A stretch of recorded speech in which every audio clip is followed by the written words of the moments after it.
আরে লিমার মাথায় একটা বেলুন ছিল, আমি দুষ্টাইম করে বেলুনটা ফাটিয়ে দিয়েছি। বেলুন ফাটিয়েছি আর তুমি ভয়ে যে কেমন শুরু করছো না, কিচ্ছু হয়নি বাবা। আরে বাবা, তোরা দুষ্টামি করারও সময় পাসনি। আমার পিস্তল ভরা গুলি রয়েছে, আমি তো মনে করছি এটা ফায়ারিং হয়ে গেছে। আমার তো জানটান উড়ে গেছে রে বাবা পুরা।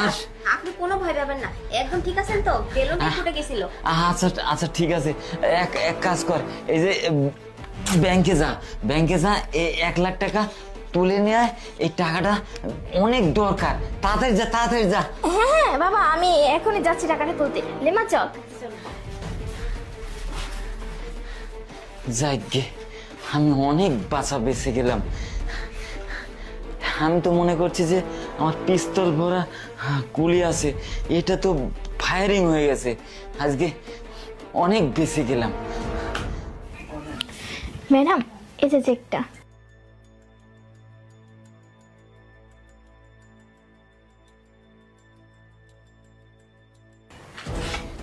এই যে না, ঠিক আছে। Thank you. আচ্ছা, কি ব্যাপার, মেসেজ ব্যাংকে থেকে 10 লক্ষ টাকা উত্তোলন?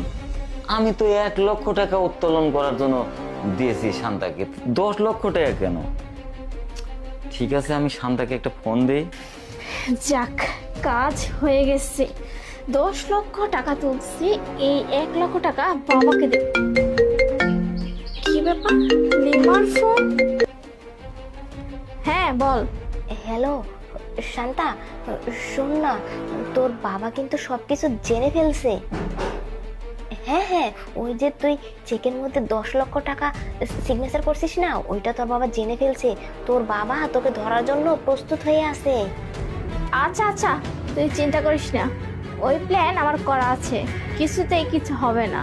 আমার প্ল্যানের সাথে কোনো কিছুই পাল্টি খেতে পারবে না। তুই রাখ, আমি আসতেছি। আচ্ছা আচ্ছা ঠিক আছে, তুই তাহলে আয়। আচ্ছা রাখলাম।